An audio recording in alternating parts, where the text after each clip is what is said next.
बिस्मिल्लाहिर्रहमानिर्रहीम। अस्सलामु अलैकुम वरहमतुल्लाहि वबरकातुहू। मजलिस इत्तेहादुल मुस्लिमीन के उम्मीदवार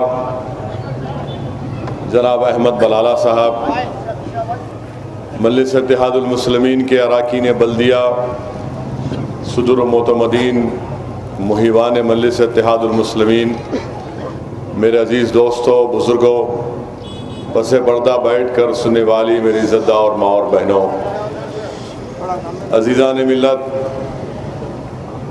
7 दिसंबर के दिन असेंबली इंतखाबात की रायदही का दिन है और मजलिस इत्तेहादुल मुस्लिमीन ने जनाब अहमद बलाला साहब को मलकपेट असेंबली हल्के की खिदमत के लिए दोबारा अपने उम्मीदवार के तौर पर नामज़द किया है। मैं आपके सामने चंद अहम बातें रखकर यहाँ से रुखसत हो जाऊँगा। मेरी आप तमाम अहलियान महल्ला से गुजारिश है कि ये जो असेंबली का इलेक्शन है, इसमेमें आपको तमाम अवामी मसाइल पर सोच कर अपने वोट का इस्तेमाल करना है। पिछले 5-4.5 साल की अहमद बलाला और मजलिस इत्तेहादुल मुस्लिमीन की कारकर्दगी पर आप गौर कर चुके हैं, आप देख चुके हैं। एक अंग्रेज़ी रोज़नामे ने ये बात को साफ तौर पर लिख कर शाये किया कि मजलिस इत्तेहादुल मुस्लिमीन के अरकान असेंबली जो सबसे ज़्यादा तरक्याती फ़ंड को इस्तेमाल किए, उनमें नुमायां तौर पर मजलिस इत्तेहादुल मुस्लिमीन के अरकान असेंबली की तस्वीर को छापा, जिसमें अहमद बलाला का भी जिक्र है और अहमद बलाला की तस्वीर भी उसमें शामिल है। तेलंगाना की ऐवान असेंबली में बेबाक तरीक़े से नुमाइंदगी करने का एजाज़ मजलिस इत्तेहादुल मुस्लिमीन को हासिल है। मजलिस इत्तेहादुल मुस्लिमीन का हर रुकन असेंबली ना सिर्फ अपने मुताल्लिक़ा असेंबली हल्के के मसाइल को बेबाक तरीक़े से उसको असेंबली में उठाया, बल्कि हुकूमत वक्त से उस सवालात करके उसके जवाबात को भी तलब किया।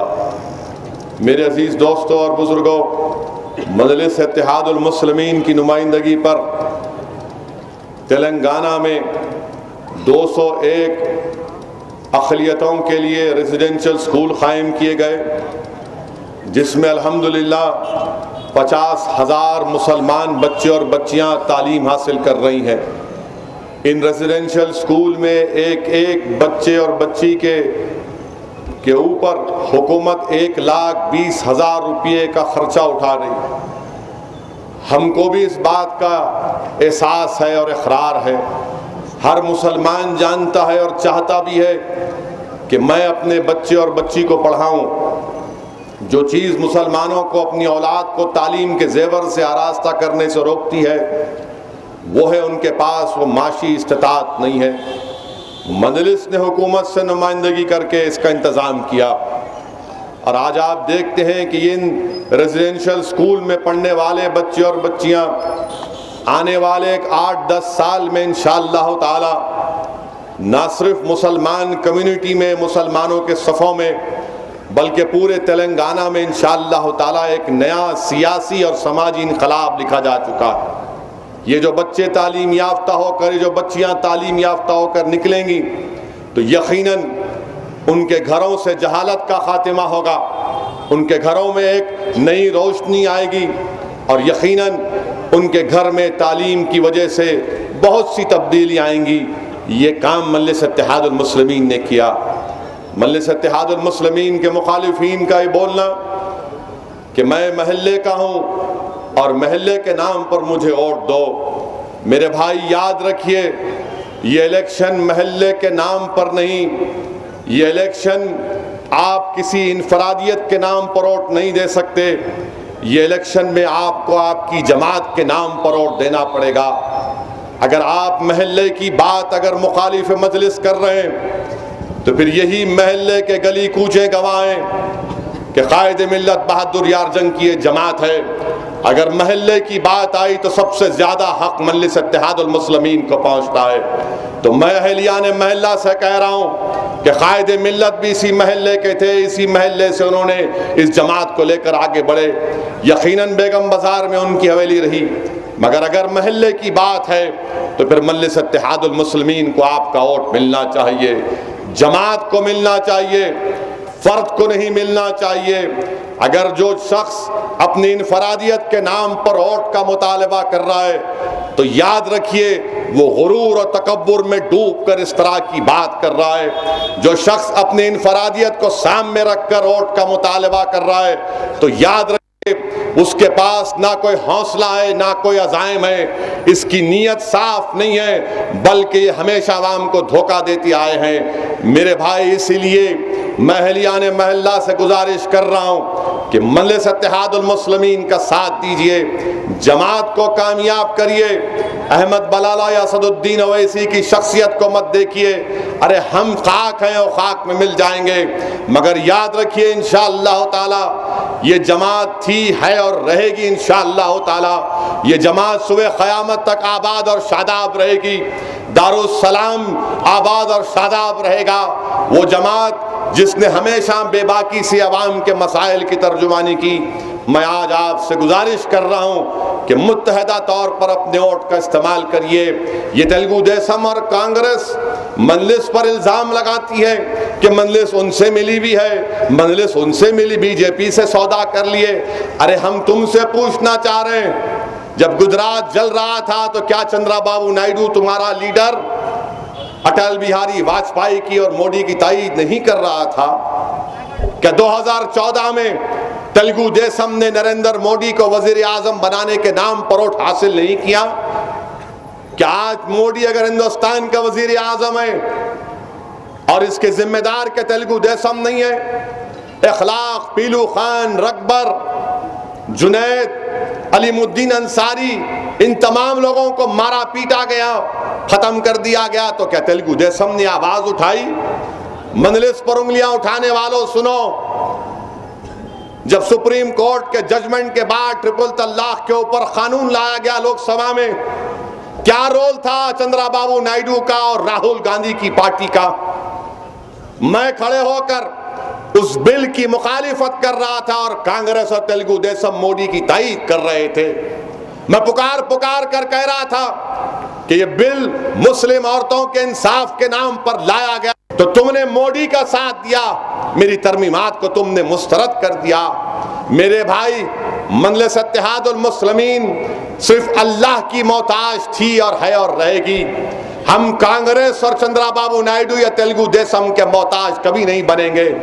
हम एक अलहदा सियासी जमात है, हम एक अलहदा अपनी एक सियासी सोच को रखते हैं, हम अपनी आज़ादना सियासी तहरीक के वाबस्ता हैं, हम अपनी सियासी आइडियोलॉजी को लेकर पिछले 60 साल से आगे बढ़ रहे हैं। आज अगर कोई आकर ये कहेगा कि मजलिस चंद्राबाबू नायडू की या राहुल गांधी की ताबे हो जाए, नहीं हो सकता। हम अपने आप को फना कर देंगे, कुर्बान कर देंगे, मगर कभी राहुल गांधी या चंद्राबाबू नायडू के ताबे नहीं रहेंगे। हम एक अलहदा सियासी शनाख्त है, हमारी एक पॉलिसी है, हमारी एक सोच है, हमारी एक आज़ाद सियासी आइडियोलॉजी है, और वो सियासी आइडियोलॉजी किसी मजहब के खिलाफ नहीं है। हमारी सोच ये है कि मजलूमों की एक बेबाक आवाज़ की ज़रूरत है। हिंदुस्तान की पार्लियामेंट हो, हिंदुस्तान की असेंबली हो, हिंदुस्तान के अराकीन बल्दिया की ऐवान हो, वहाँ पर हमारी आवाज़ की ज़रूरत है, जो बेबाक तरीक़े से गरीबों और मजलूम कौम की आवाज़ बनकर उठती रहे।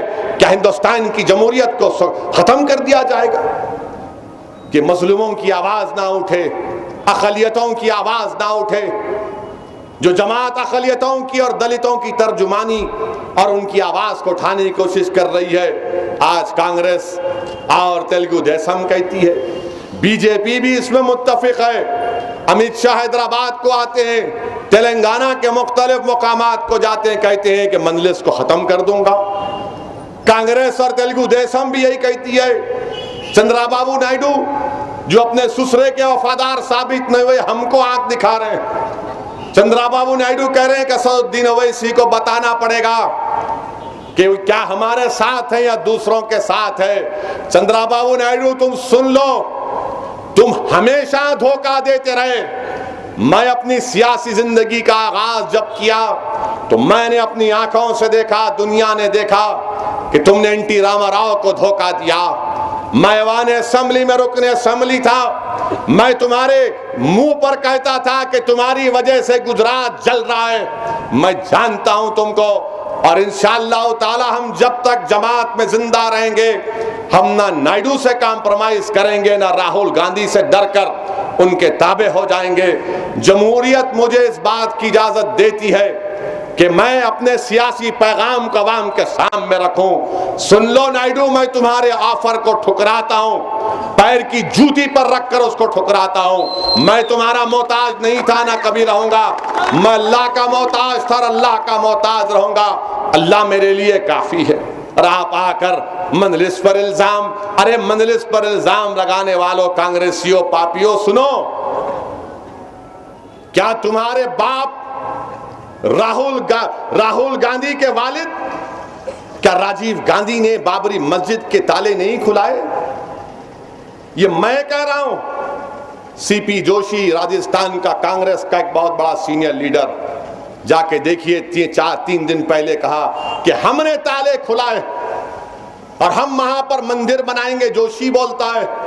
ये तेलुगु देशम कांग्रेसी आकर हमारे महल्ले की बात, और महल्ले का हूं, बताओ महल्ले का अगर हो तो क्या फिर तुम ऐसी पार्टी का साथ दोगे जो अलल ऐलान कह रही है कि बाबरी मस्जिद के ताले खुलाए और वहां पर मंदिर बनाएंगे? तो इनकी नीयत जाहिर हो गई। ये हमारे महल्लों को, हमारी तमाम चीजों को बर्बाद करना इनकी जिंदगी का और इनकी सियासी पार्टी का मकसद है। हमारे वजूद को मिटा देना। खुद कह रहे हैं कि हमने मस्जिद के ताले खुलाए। अगर मैंने कुछ बात कही होती तब तक कंप्लेन कर देते, मगर जो सीपी जोशी कहता है तो इनके पास कोई इसका जवाब नहीं। क्या राहुल गांधी ने मध्य प्रदेश के जलसे में नहीं कहा उसने कि कांग्रेस हिंदुओं के साथ है? क्या राहुल गांधी को कांग्रेसियों ने नहीं कहा कि जनियाधारू हिंदू है? क्या कांग्रेस पार्टी ने नहीं कहा कि कांग्रेस के डीएनए में ब्राह्मणों है, ब्राह्मण का डीएनए है? तो फिर जो वर्ना सिस्टम में नहीं आते वो कहां जाएंगे, किधर जाएंगे? मेरे भाई, ये एक तल हकीकत है जिसको आपको देखना है। ये कांग्रेस तेलुगु देशम मजलिस इत्तेहादुल मुस्लिमीन को, जिस जमात को कायदे मिल्लत, फख्रे मिल्लत, सालारे मिल्लत ने अपनी जिंदगी कुर्बान कर दिया, उस जमात को 25 लाख में खरीदने की कोशिश की है। बताओ तेलुगु देशम वालों, बताओ कांग्रेसियों, तुम ये समझते हो कि हम 25 लाख लेकर अपना एक जलसा मुलतवी कर देंगे? अगर मजलिस इत्तेहादुल मुस्लिमीन जमात के नाम पर सौदा करती तो हजारों करोड़ की ओवैसी अस्पताल की बिल्डिंग को कायम नहीं कर पाती। अगर 25 लाख के पैसों के नाम पर सौदा करती तो असरा अस्पताल नहीं चला सकती। मजलिस इत्तेहादुल मुस्लिमीन अगर पैसों को बुनियाद बनाती, बाज लोग बनाते हैं, बाज लोग सियासत सिर्फ इसलिए करते हैं कि पैसे मिले, बाज लोग साल के 4.5 साल खामोश बैठते हैं, इलेक्शन आया तो शेरवानी पहनकर निकल जाते हैं। बाज लोग साल के 4.5 साल अहमद बलाला के पैर की धूल चाटते हैं दौलत कमाने के लिए, और जब दौलत मिल जाती तो इलेक्शन आया तो सामने खड़े हो जाते हैं। इनमें और हम में फर्क यह है कि हम जमात के पॉलिसी के ऊपर कोई कॉम्प्रोमाइज नहीं करते। निर्मल में जलसा हो रहा है और कांग्रेस पार्टी के लोग फोन करके बोलते कि असदुद्दीन ओवैसी का जलसा रोक दो, 25 लाख ले लो। अरे 25 लाख क्या, तुम 2500 करोड़ भी दोगे तो मजलिस का जलसा कभी नहीं मुलतवी होगा। ये जो सफर, ये 60 साल का हमारा सियासी सफर, हिंदुस्तान की आजादी के बाद, क्या चमन में चल कर आए? हम क्या चमन में चल कर आए? नहीं मेरे भाई, खाक और खून के दरियाओं से गुजरना पड़ा और गुजरेंगे दोबारा अगर जरूरत पड़ी तो। पुरपेज वादियों से गुजरना पड़ा और गुजरेंगे इंशाअल्लाह ताला। जालिम हुकूमतों से पंजा आजमाई की, उनको पाश पाश कर दिया अल्लाह के फजल व करम से। हमने अपने आवाज को दबने नहीं दिया। आज राहुल गांधी, आपकी पार्टी 25 लाख, अरे आपके पास जमीर फरोश होंगे, मगर हम अपनी जमात के नाम पर सौदा नहीं करते। हम गरीब और मजलूमों की एक आवाज है। मेरे भाई, मजलिस क्या करी? अरे मजलिस 4.5 बल्कि मजलिस की एजुकेशन स्कीम के तहत मरहूम कायद सालार मिल्लत ने जिसको शुरू किया था, अब तक 5 करोड़ 30 लाख रुपए की लागत उस पर खर्चा हुआ। और जितने शहर में गवर्नमेंट के उर्दू मीडियम मदारिस हैं, उसमें इन तमाम गरीब बच्चे और बच्चियों को एजुकेशन किट दिए, एसएससी के इम्तिहान की फीस दिए, ऑल इन वन गाइड दिए, हजारों की तादाद में बच्चों को इससे फायदा पहुंच रहा है। अब बताइए आपने क्या किया? और सब आकर बोल रहे हैं मैं ऐसा कर दूंगा, मैं वो कर दूंगा। अरे तुम कुछ नहीं कर सकते, तुम्हारे को कुछ नहीं मालूम, बिल्कुल वो भी नहीं बोलना, उससे बढ़ के बोलो उनको। साइकिल पे निकल रहे हैं, इंटरनेट का जमाना है, 4G का जमाना है, आप गम के पेंडुलम मारेंगे। नायडू बैठे साइकिल पर, सीट फटती है, हर 2 कदम पर चेन गिर जाती, पंचर हुआ तो बोलते बलाला को मिला फोन, जरा कुछ देते क्या पूछ।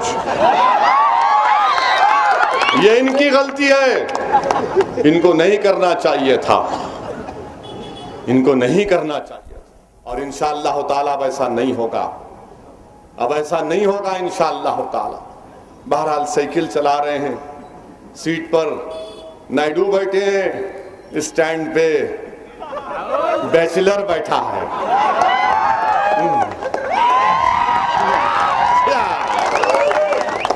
क्या हिंदुस्तान की किस्मत है, देखो आप, क्या हिंदुस्तान की किस्मत।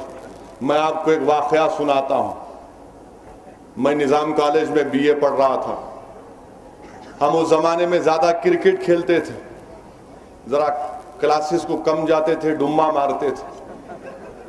क्रिकेट खेलने का बड़ा शौक। तो वो निजाम कॉलेज की कैंटीन के पास हमारा एक दोस्तों का, छिछोरों का ग्रुप था। वहाँ बैठ के चाय पे चाय, चाय पे चाय, चाय पे चाय। आखिर में कैंटीन का ओनर आके बोलता पैसे देते नहीं देते? तो हमला बोलते गुलाब जामुन दे दे, कल देते। तो बाहर ये कॉलेज की जिंदगी थी। तो एक दिन क्या हुआ, हमारे पब्लिक एडमिनिस्ट्रेशन के लेक्चरर साहब राव साहब, उन्होंने पीछे से आए, आके पकड़ लिए, भाग चलो उठो। अब हमला उस्ताद आ गए, प्रोफेसर आ गए, अब क्या करेंगे, खामोश अदब का मुजाहरा करना, चलो क्लास चलो। हम गए क्लास को, गए जाके क्लास में बैठे। अब बैठते कि हमारी मौत पुकारी, पीछे बैठना, सामने बैठा जाके उसके। हाँ, अब उन्होंने हिंदुस्तान की जमहूरियत पे लेक्चर दे रहे राव साहब, निजाम कॉलेज के प्रोफेसर। तो बोर्ड पे लिखे what is Indian democracy, Hindustan की जमहूरियत क्या है। तो फौरन लिख के बोले, कोई बोलेगा। वो बड़े तेज और माहिर था आदमी हो अपने सब्जेक्ट में, और कोई नहीं बोलता था। हमारे सबको माल, अगर कुछ बोले तो उसको नो अच्छा बोले तुम। अब नजर मेरे पे पड़ी, बोले तुम बोलो, तुम्हारे वालिद एमपी है। मैं बोला साहब सिकनी आया आपके पास, आप बोलना मेरे को। बोले हाँ देखे कितना अदब कायदे में है, अक्लमंद है, थोड़ा अक्ल है। खामोश हो गया। उसके बाद उन्होंने बोले इंडियन डेमोक्रेसी क्या है सुनो, हिंदुस्तान की जमहूरियत एक स्वयंवरा है।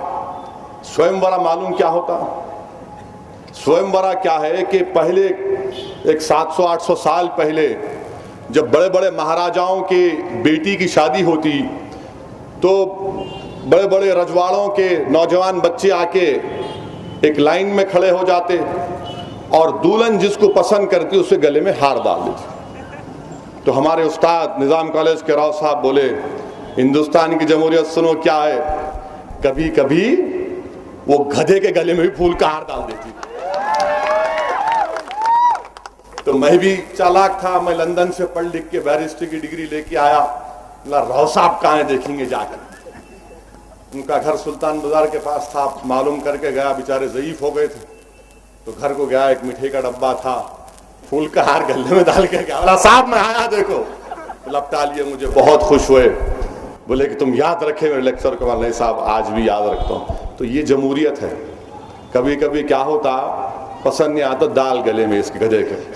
अब देख रहे ना आप, पेट्रोल 80 रुपये, कीमत कहाँ कहाँ चले गई। मैं उनको नहीं बोल रहा हूँ, नहीं तो बात उनको बोल रहा हूँ, वो माहिर फन है ना, उनको बोल रहा हूँ ना महल्ले के आदमी उनको बोल रहा हूँ जो महल्ले का नाम ले रहे, ना नायडू किसको नहीं बोल भाई।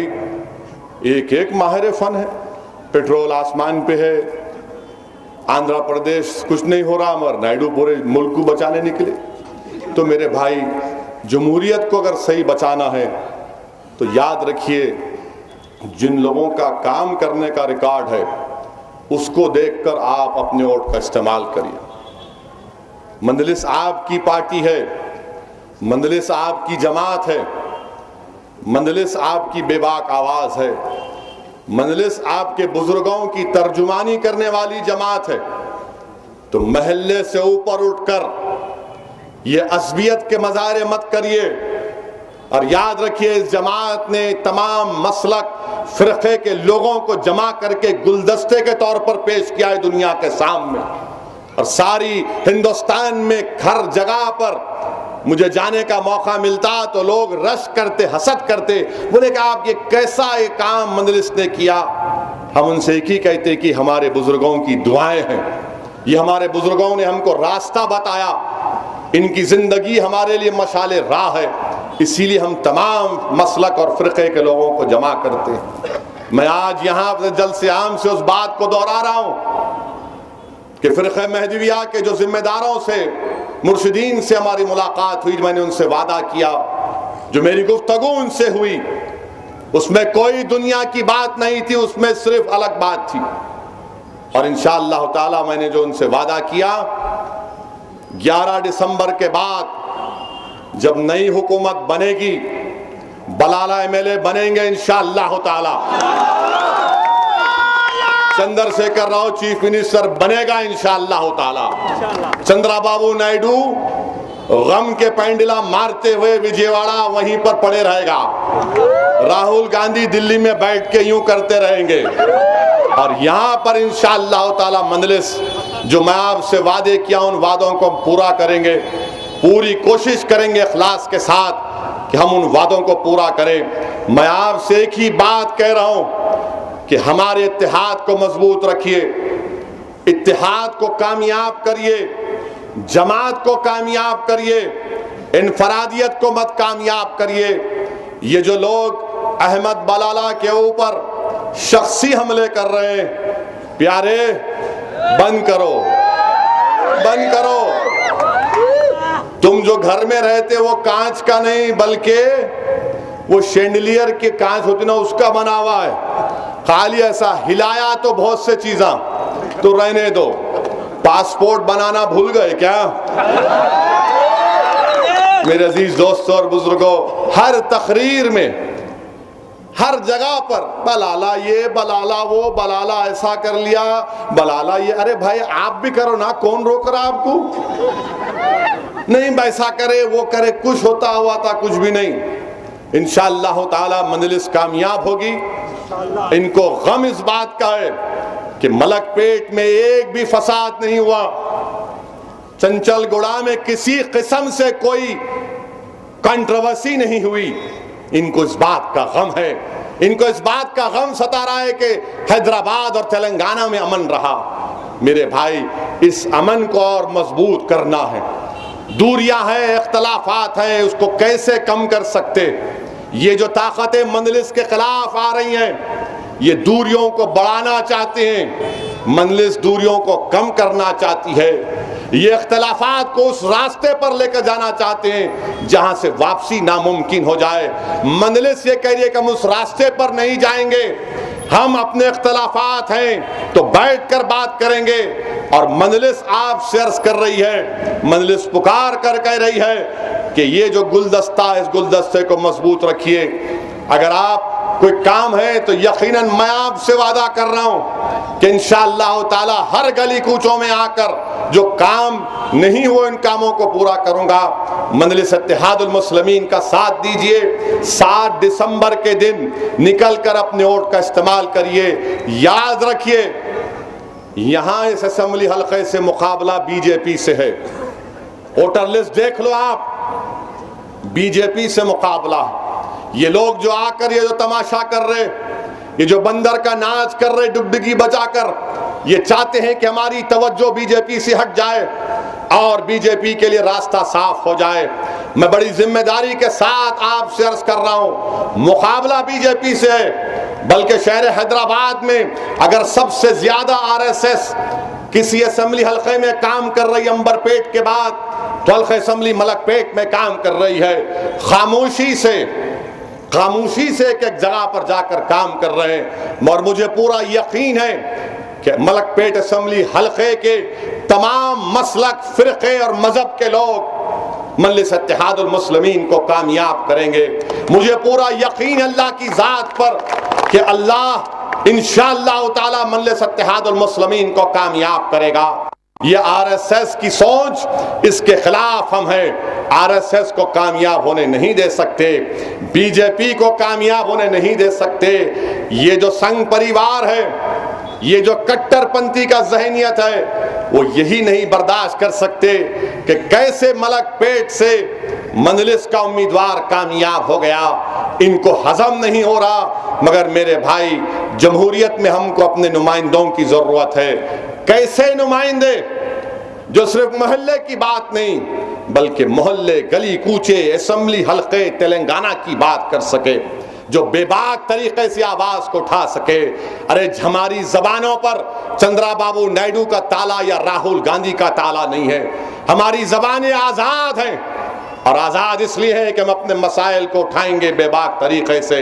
तो मेरी आपसे गुजारिश है कि 7 तारीख के दिन निकलकर अपने एक वोट का इस्तेमाल करिए, जमात को कामयाब करिए और शख्सियत को शिकस्त दीजिए। शुक्रिया, खुदा हाफिज़। जरा रास्ता दीजिए, मुझे एक और जलसे में जाना है और इंशाअल्लाह ताला जब आपके या महल्ले में दौरा होगा, मैं खुद आकर इंशाअल्लाह ताला जितने जिम्मेदारान हैं, बुजुर्ग हैं, नौजवान, उनसे मुलाकात करूंगा। शुक्रिया, खुदा हाफिज़।